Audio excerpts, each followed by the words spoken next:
Welcome to another geopolitical analysis video. Friends, subscribers, once again, my dear friend Dionysios Bastas from Greece, serving in the Hellenic Air Force, expertise in drone research technology, someone that you can find over LinkedIn, YouTube, and I think you're also on Telegram.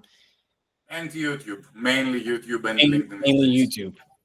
So today we want to uncover a lot of the narratives that we brought to your attention in the past. Some of it was about Europe's decline on a moral status, but also in terms of the economies, and of course the war machine that seems to be awakened again due to the whole invasion of Ukraine from Russia. We've talked a little bit about investments, the markets, and just overall sentiment around the world. The first thing I want to bring to your attention, Dionysi, and I want to ask you, because you're located in Greece, in Europe, so you must be seeing from that contingency, that part of the world, certain things about the Ukrainian-Russian war, because I've noticed there are a lot of developments, a lot of advancements of the Russian army, and we're finding that Europe once again is trailing behind and is in that turmoil. Last time you spoke about the identity crisis, which right now we're seeing it unfold, which every country is finding out that that union is nothing but a conglomerate of bureaucrats, lobbyists, and elitists who are using Europe for their own gain. We've seen also Britain and the UK be in its own situation financially, but its investments in Ukraine haven't panned out. They're trailing behind. And of course, they're pushing the US and Trump administration to get involved.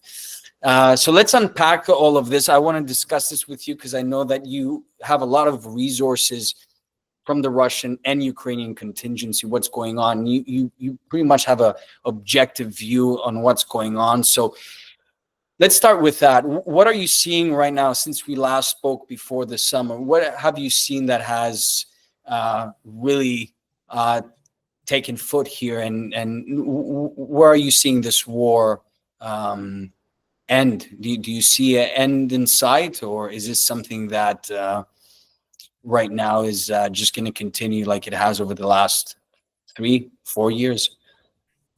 First of all, good evening. Always nice to be back on your channel, on your program. Yeah, it's been a few months since the last time, and reality is going so fast that even predictions, they're becoming really retro, really fast. So yeah, we have talked about things like the identity crisis of Europe, and this is only going to become worse. Now, as far as the conflict in Ukraine, military speaking, I don't know where Ukraine is going to find reserves. Yeah, I think that their ability to enlist more and more of the population is getting depleted as we speak. As far as we know, the conscription ages, the limits, they have been stretched so they can get everybody. So I don't really know where they're going to get their reserves. To me, this whole situation doesn't really add up, because on one hand, you have a country that is being ruined, depleted. Population-wise, Ukraine is never going to recover.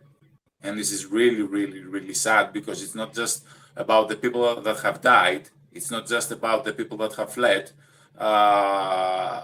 This is going to take generations for that population to recover, if ever, for that society to recover, if ever. So I don't see an end in sight. Yeah.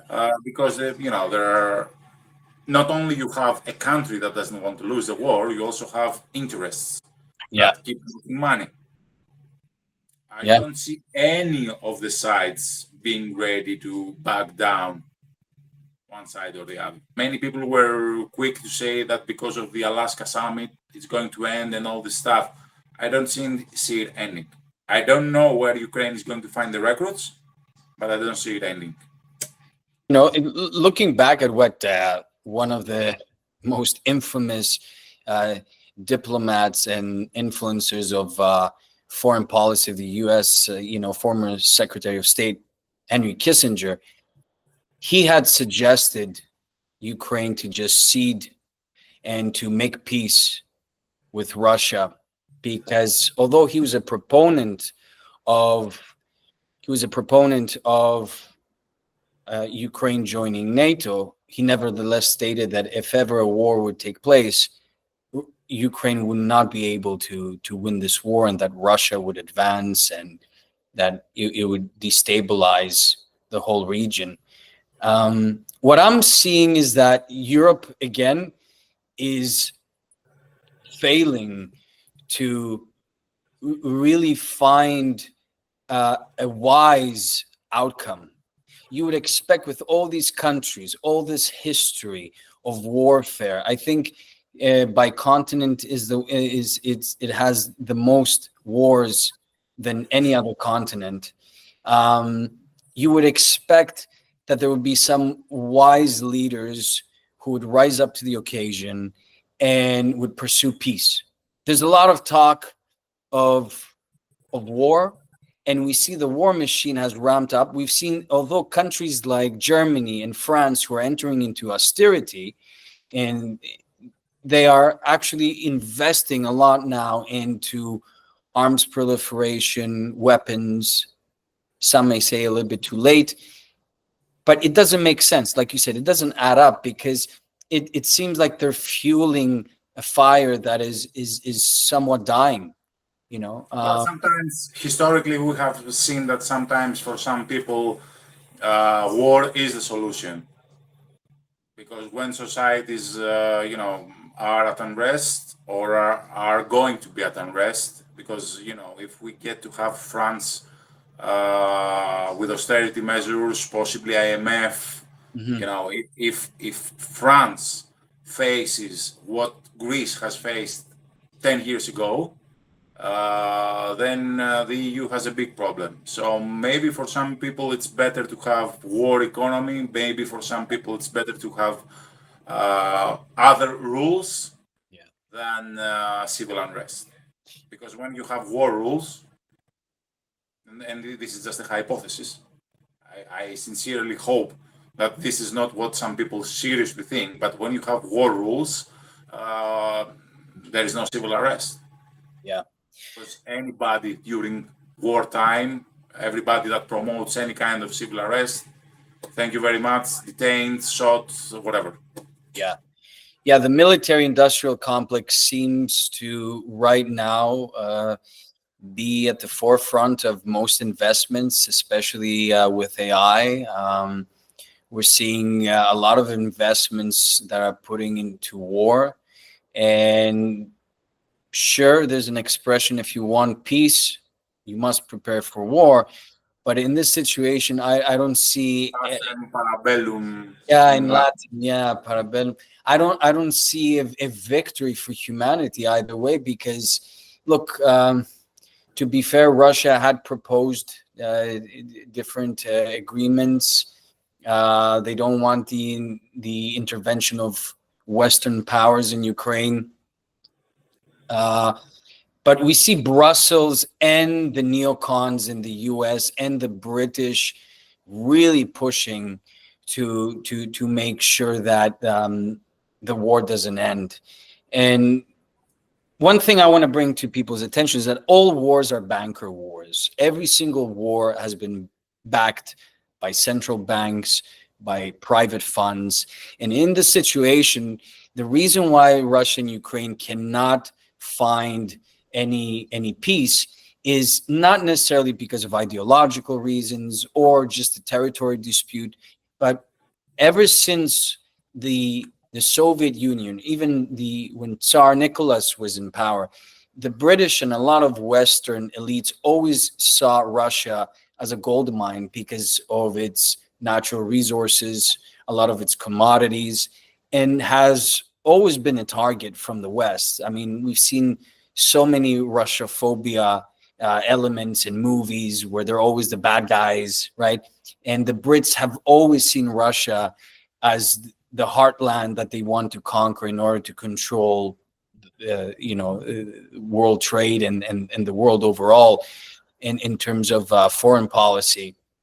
So seeing a strong Russia is something that both Brussels and Britain, this is their nightmare. And now if you add the contingency with Asia, with North Korea, China, you see a lot of countries that have been, Iran, have been arming and supporting Russia. The other day I was reading an article about how they opened up this drone and they saw all this technology that wasn't there in the past, and clearly shows the addition of other technologies coming from other countries. So this war, we definitely don't see an end in sight. I wanted to ask you, because I know that you made a video, so let's switch gears now to the US.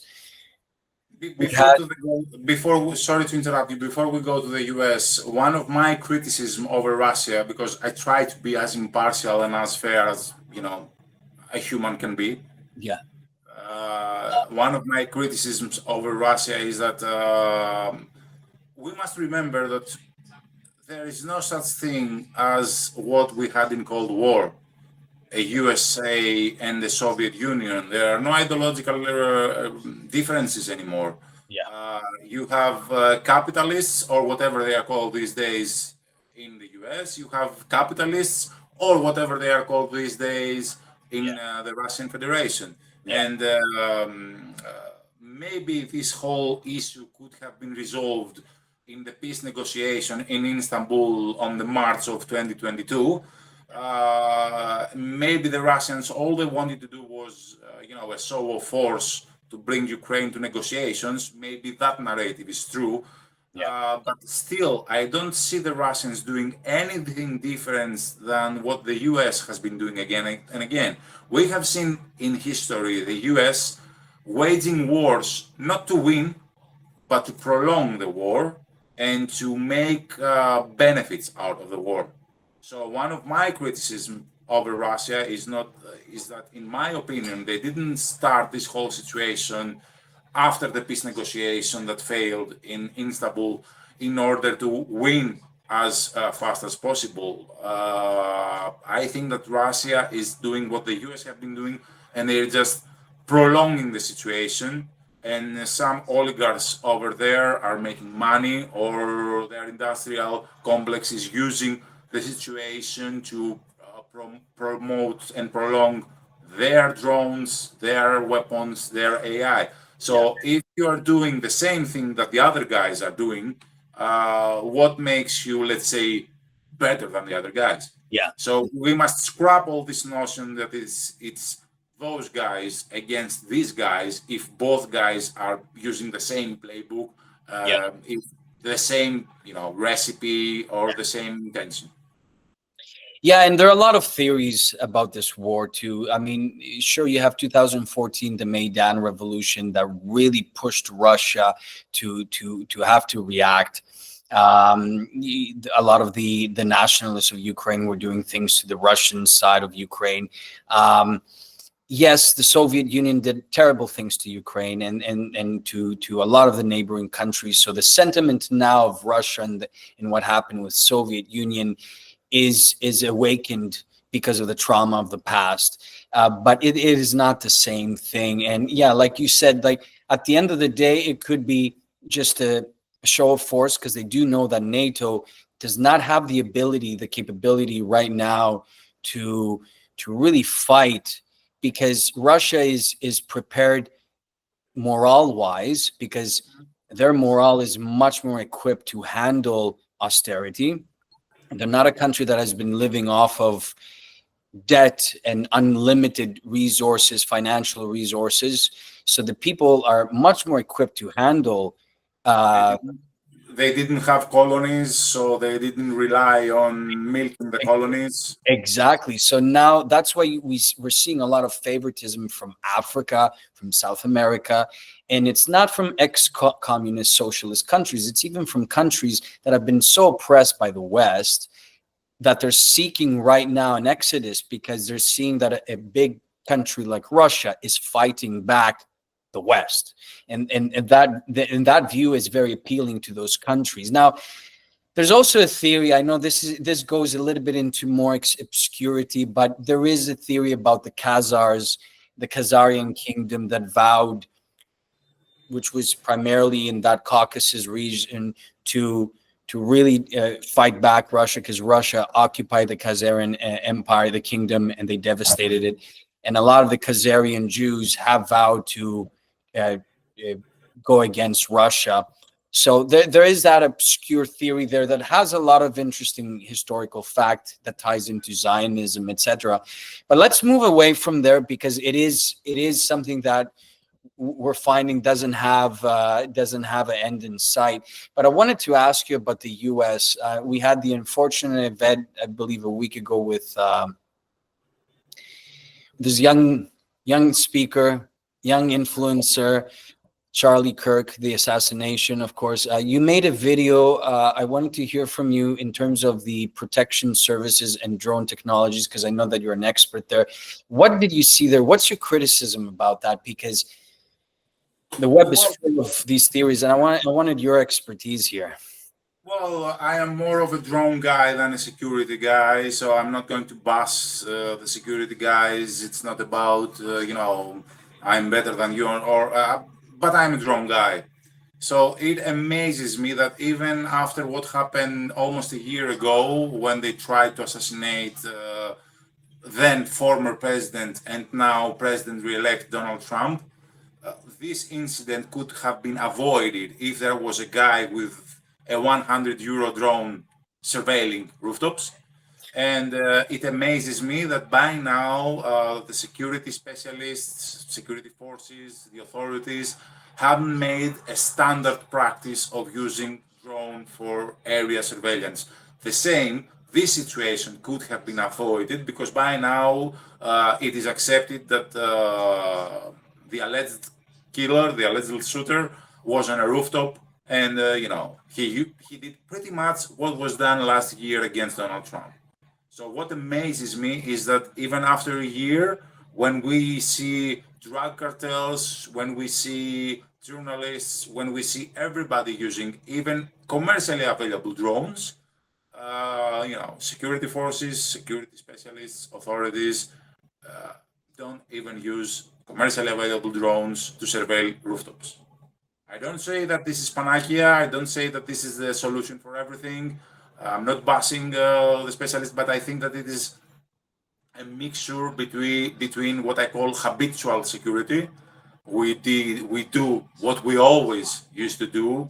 We do what we are used to doing, and a lack of foresight. So Yeah. at least that's what I call it, because I don't have any other data to support any idea. Yeah, it is truly unfortunate. It seems that the conservative Christian, beliefs that he was just talking about were something that, sure, a lot of people don't agree in the left. We see there's a civil war sparking in a lot of places of the world, and that this whole wokeism BS has really paved the line where you're either with this whole radical ideologies, gender bending, and hating God and hating tradition and identity, hating your past, and then you have the other side that seems more rational, traditional, is looking to find its footing in a world full of chaos. And it's unfortunate because we're seeing this is having consequences in other places of the world, right? It's not helping the left or the right.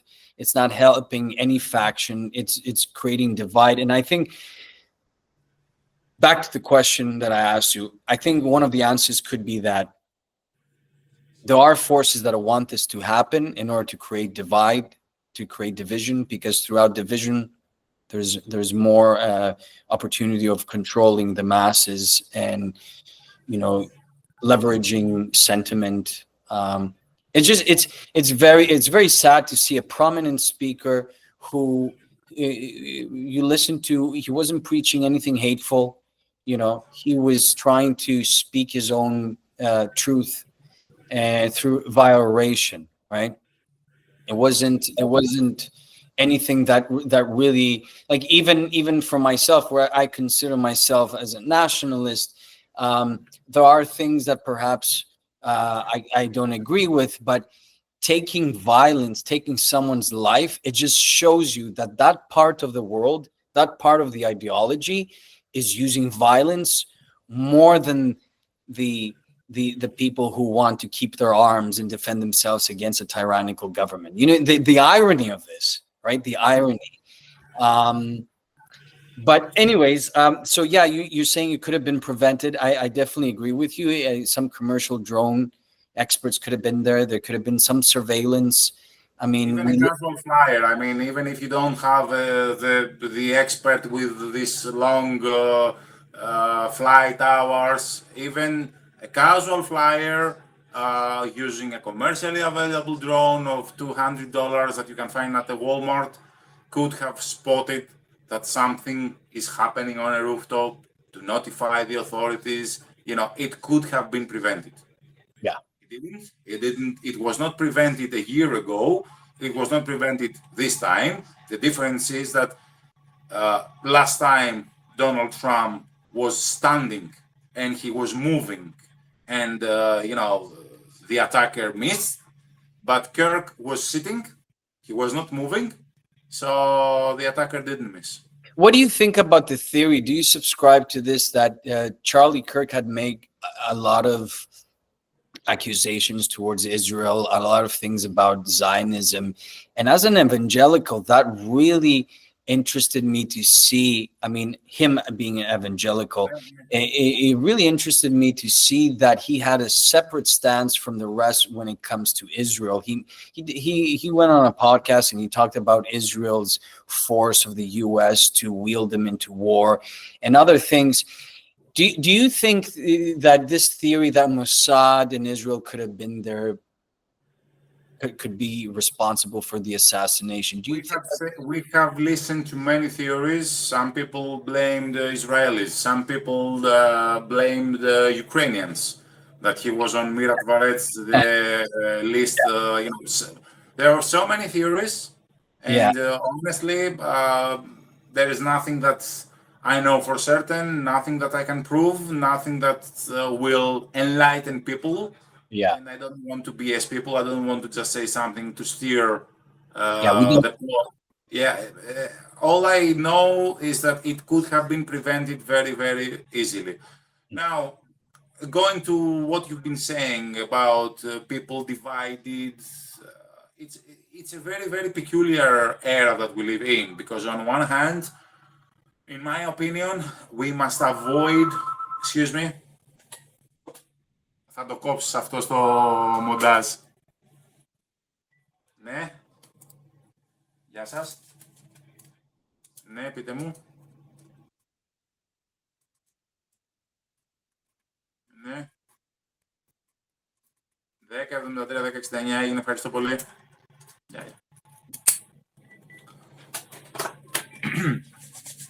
So going back to what you were saying about people being divided and all this. Now, on one hand, I think that what we must do is avoid taking a side when it's none of our business. Yeah, yeah. So I see people are ready to raise this flag, or they're ready to raise this flag, the other flag. They are ready to virtue signal this way, or they're ready to virtue signal this way. Okay, we all have our biases. We all have our favorites. We all have, the side we prefer. Okay, Yeah. but for me, it's Greece first, and the interests of Greece. So if it's not a fight that concerns Greece, I don't really care. It's a Glasgow Rangers fight. If it's not something, if it doesn't involve any Yeah. of my Yeah. guys, why should I throw more gas to the fire? Why should I raise a flag that it's not mine? Why? If it's not my business, why should I make things worse? Now, Yeah. this doesn't mean don't having an opinion. This doesn't mean don't, if you see something that you agree with it, you can support it. If you see something you disagree with it, you don't support it. But why are we ready to go at each other's throat, to stop talking to people that disagree with us? Why are we ready to raise a flag that it's not our flag? Yeah. People, And people, again, I think the media and the internet has caused a lot of this where we feel and especially directly. as Greeks, Yeah. okay? People that know me where I stand in this whole Russia-Ukraine situation. People that know me know where I stand in this IDF against Hamas or Israel against Palestine. People who know me know what I really think about. But why would I argue with a fellow Greek for what those guys are doing? Yeah. Why would I stop talking with a fellow Greek because we have a disagreement on our worldview? It's Right. Greece first. Yeah. It seems like all international affairs have become domesticated, have become domestic, have become local. The internet has brought us all these things that do not affect directly our everyday lives. I mean, you could argue some of these ideologies are affecting our systems, our educational system. But at the end of the day, yeah, arguing about certain things and just fueling the fire of divide is something that is it is sad. It's an affair that goes back in time, um, and yeah, it's something that unfortunately a lot of sides are willing to take.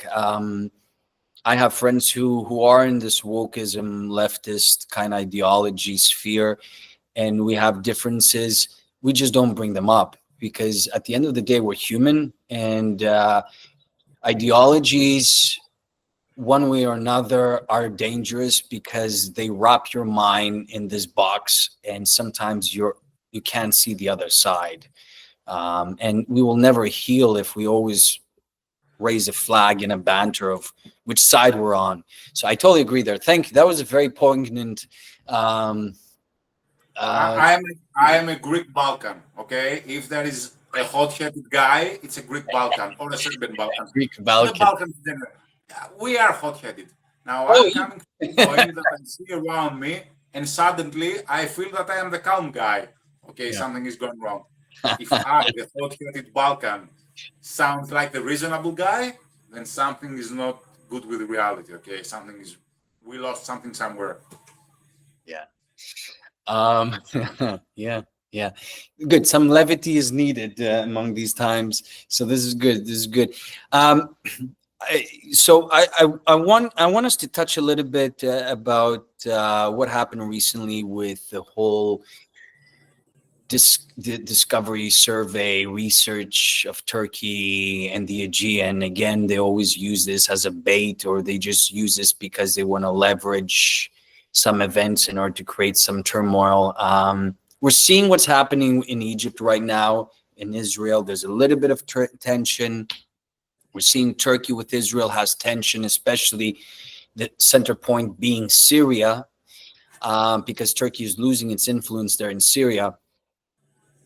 Well, what did you see in the Aegean? Do you want to talk a little bit about this between the Greece and Turkey? Is this Well, let me try to be very, very correct with the language I'm going to use because be it's correct? We my know your opinions. position. I We don't know your express role. anybody else. Blah blah blah. Whatever. All this disclaimer. Blah blah blah. So last time I checked, I think Turkey is our NATO ally, isn't it? So we're allies with Turkey. Is there a problem with our ally? Is Oh, anybody suggesting that we have a problem with the country that is our ally, and we are all together going to fight against some imaginary common enemy. No, we are doing business with them, aren't we? So that's total BS. I have stated in the past, and everybody with a half brain in his head understands that that guy over there, that country over there, they have a vision. In order for them to fulfill their vision, we must not be here. It's us or them. It has always been like that. It's not about fanaticism. It's not about hating fellow human beings. It's geography. Many geopolitics, and especially in the West and the US, they see this region as one region. They don't care who is going to rule, but they see it as a unified region. It's the Aegean Sea. No matter who is the big dog, no matter who is the big dog. In order for those guys over there to achieve their dreams, I don't think they will, but that's another thing. They have their vision, they have their dreams, they want to remake an empire that they have already lost, and the only thing standing in their way is our country. Yeah, That absolutely. has always been the story. That's always going to be the story. As Absolutely. long as they exist as a country, we are in danger as a country. We Now, are do their you want worst nightmare. We are the only ones standing in front of that expansion because we're now? seeing Europe has embraced Turkey to such extent that I'm not surprised. I'm not surprised because of the secular positioning and the status of these countries. Let's not forget that we've also had contingencies after the Byzantium in Europe who fought Turkey, who really pushed back. Certain wars are escaping me right now in the timelines, but there were a lot of countries who did fight back. There were Polish, also Romanian contingencies that fought against the Ottomans, especially when the siege in Austria was about to happen. That's when Europe sort of woke up. But it was too. It shows that Europe has this delay. Europe does not have this identity that is trying to be forged.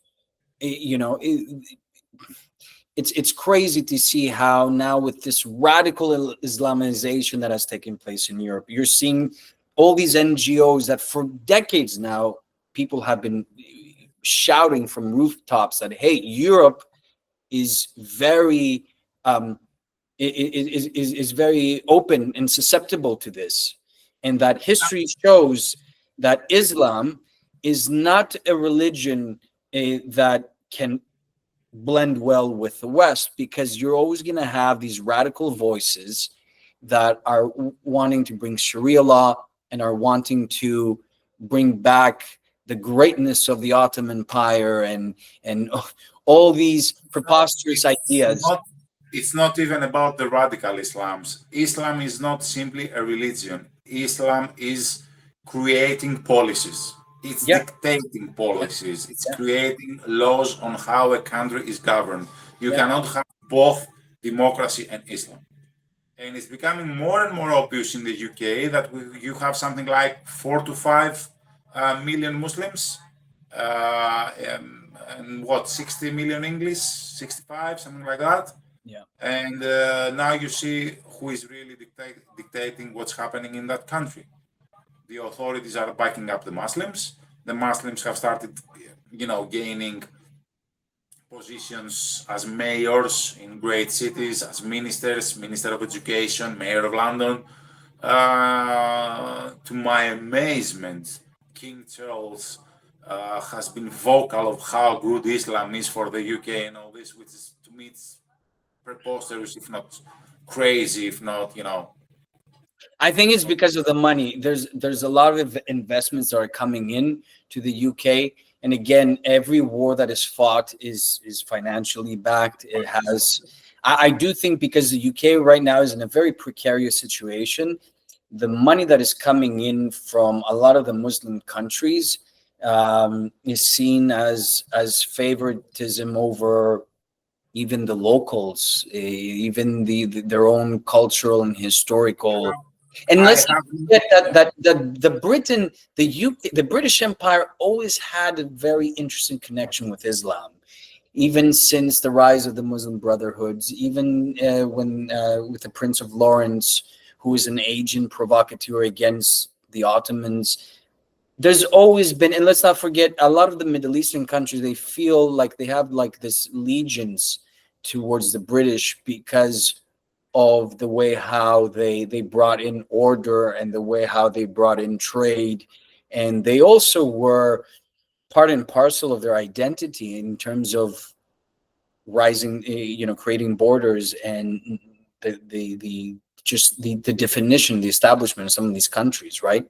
And I remember there was a video with Gaddafi saying that in the one of the Arab summits, that all of you are owned by Britain, all of you are hand in hand with Britain, and I do think that the Maghreb region is against that, the North African part of the world. And yeah, what are you seeing? What other topic do you feel that it ties in this? Because I can think of one with the Suez Canal and with Israel that wants to expand its own in Gaza, and I know that they've tried to pursue this canal in Israel to fight off well, Suez's power. What do you see?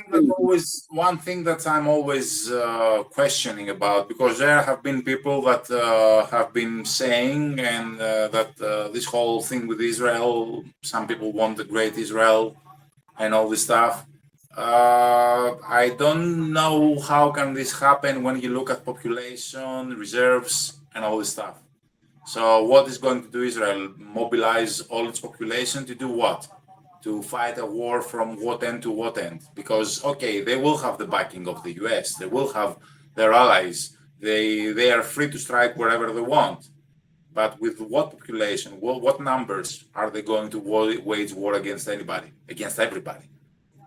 So I don't Yeah, know how feasible are some things. yeah, yeah. To me, Israel is a country that Too many keywords, too many trigger words on this video. Are you sure it's going to stay up? well, to me, Israel is this country that has a lot of open fronts, and hopefully things normalize, because it's unfortunate what's going on. And I don't think that Egypt has a tremendous uh, army in terms of its equipment and military power, but in terms of the military IQ and expertise, they're lacking there. And Israel has a tremendous, reach. I mean, thinking to me, what really is astonishing is that how deep Israel has expertise and spyware, and especially in Iran. It's unbelievable to think that in Iran, such a country that has been closed up, pretty tightly sealed under theocratic governance, with very tight, security, etc., in government and governance. How interesting is that they've infiltrated Iran?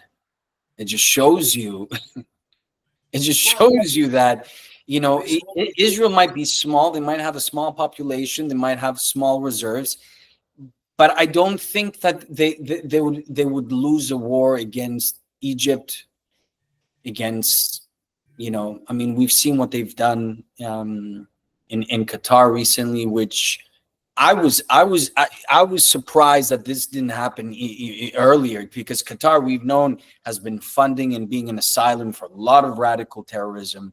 Especially, they're trying to oppose the influence of the Saudis and the Emirates. I'm amazed that it happened, because Qatar is a US ally. So Is it? Well, somebody's hitting against the US ally, and the US aren't doing anything. Qataris, they have F-35s. Why didn't they? Weren't they able to take off from the ground? yeah, So yeah. I don't know what other allies are there in the area of US allies are in the area. What other countries are going to buy F-35s?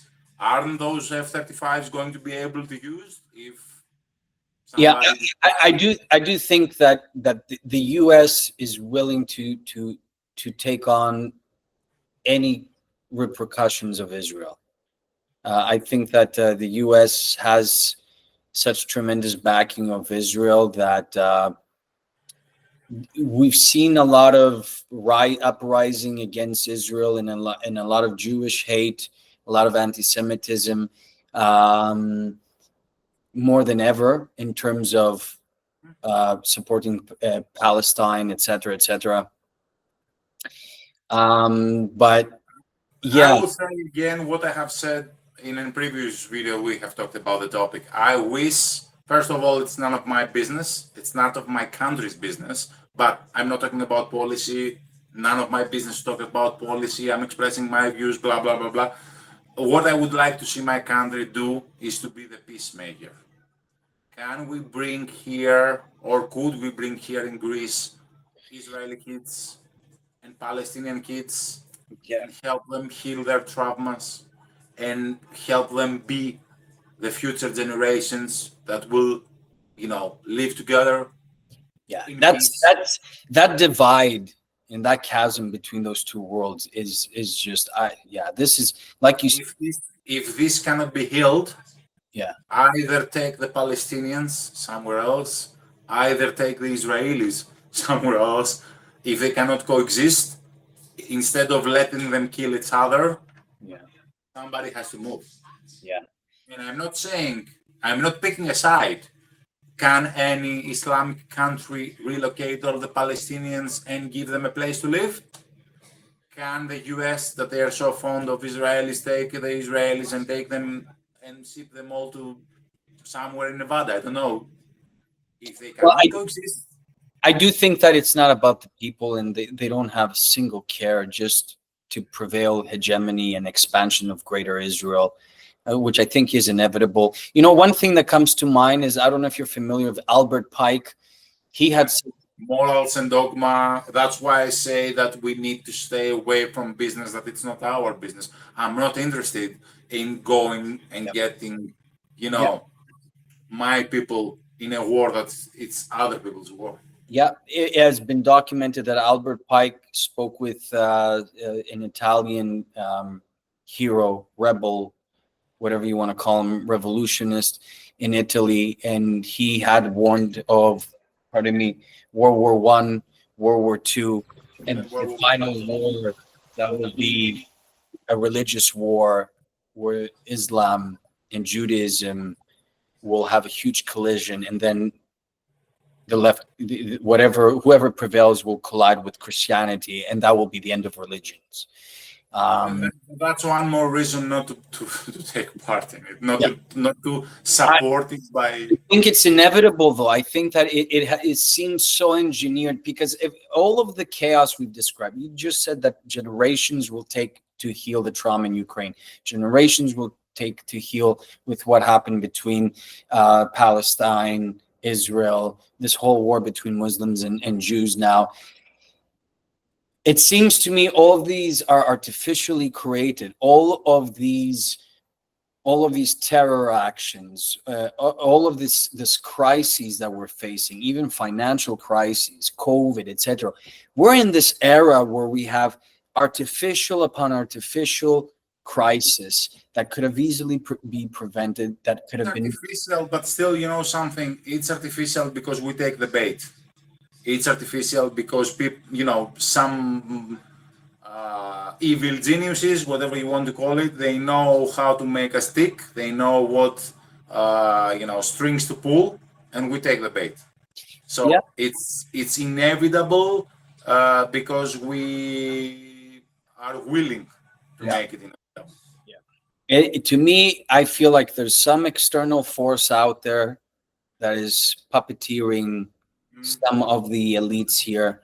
I do really subscribe to the idea that there's an alien force that really wants us to fight and fight and fight. It's not so far-fetched, especially with this new resurfacing UFO talk and all of this footage and all of this discussion about alien life forms, etc. it really does seem to me there is something out there that is on a different dimension fighting us beyond the physical realm and are just pushing our buttons. It seems like we're, the experiment where they have two different ant colonies, and as soon as they put them in the jar, they shake them. That's when they start fighting. And I feel somebody has us in this jar and is just shaking us, and collision just starts. After all, life is just the preparation for the afterlife. So, it's for those that believe in the afterlife anyway. Life is the preparation for the afterlife. Life is like writing a test. And after life finishes, you're getting your marks. Now, maybe you are an excellent pupil, and you do what you need to and pass with the best marks. Maybe you just pass. Maybe you fail. But yeah, the external forces will do whatever they are going to do. We are going to do, even if, what Mr. Harari is saying, that there is no such thing as free will, blah, blah, blah, blah.